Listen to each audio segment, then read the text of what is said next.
Hi friends, welcome to my channel. బంగాళాఖాతంలో అల్పపీడనం అయితే ఏర్పడనుంది. ఈ అల్పపీడనం ప్రభావంతో మనకు ఏ జిల్లాల్లో వర్షాలు కురవనున్నాయి, దానికి సంబంధించిన వివరాలు అయితే తెలుసుకుందాము. వీడియోనైతే స్కిప్ చేయకుండా లాస్ట్ వరకు చూడండి. వీడియోలోని ఇన్ఫర్మేషన్ నచ్చినట్లయితే ఛానల్ని సబ్స్క్రైబ్ చేసుకోండి. వీడియో యూస్ఫుల్ అనిపిస్తే మీ ఫ్రెండ్స్ అండ్ ఫ్యామిలీ మెంబర్స్కి మన వీడియోస్ని షేర్ చేసి నాకు సపోర్ట్ చేయండి. అలాగే చాలామంది వీడియోస్ చూస్తున్నారు కానీ లైక్ చేయట్లేదు. మీరు ఎన్ని లైక్స్ చేస్తే నాకు అంత సపోర్టివ్గా ఉంటుంది, వీడియో కూడా ఎక్కువ మందికి రీచ్ అవ్వడం జరుగుతుంది. ఇక లేట్ చేయకుండా టాపిక్ లేకైతే వెళ్ళిపోదాము. నేటి నుంచి రాష్ట్రంలో వర్షాలు అయితే జోరందుకోనున్నాయి. పశ్చిమ మధ్య బంగాళాఖాతంలో ఏర్పడిన ఉపరితల ఆవర్తనం ప్రభావంతో ఈరోజు అల్పపీడనం ఏర్పడే అవకాశం ఉన్నట్లు విశాఖపట్నం తుఫాను హెచ్చరికల కేంద్రం వెల్లడించింది.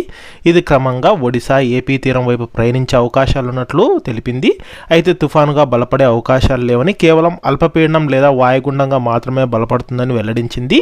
ఇక అంతేకాకుండా అల్పపీడనం ప్రభావంతో తేలికపాటి నుంచి మోస్తరు వర్షాలు, అక్కడక్కడ భారీ వర్షాలు కురిసే అవకాశం ఉన్నట్లు వాతావరణ శాఖ అయితే హెచ్చరికలు జారీ చేసింది.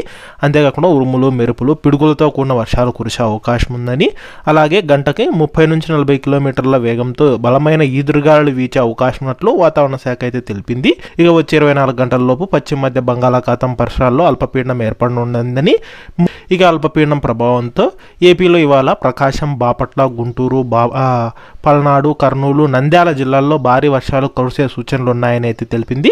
ముఖ్యంగా పార్వతీపురం మన్యం, అల్లూరి సీతారామరాజు, కాకినాడ, కోనసీమ, తూర్పుగోదావరి, పశ్చిమ గోదావరి, ఏలూరు, కృష్ణా, ఎన్టీఆర్, పల్నాడు, చిత్తూరు, బాపట్ల, తిరుపతి, గుంటూరు, అన్నమయ్య జిల్లాలోని కొన్ని ప్రాంతాల్లో మోస్తరు నుంచి భారీ వర్షాలు కురుస్తాయని, అలాగే విశాఖపట్నం, విజయనగరం, శ్రీకాకుళం, నెల్లూరు, ప్రకాశం, అనకాపల్లి, నంద్యాల, కర్నూలు, అనంతపురం, వైఎస్ఆర్ కడప జిల్లాలోని కొన్ని ప్రాంతాల్లో తేలికపాటి వర్షాలు కురిసే అవకాశం ఉన్నట్లు వాతావరణ శాఖ అయితే తెలిపింది.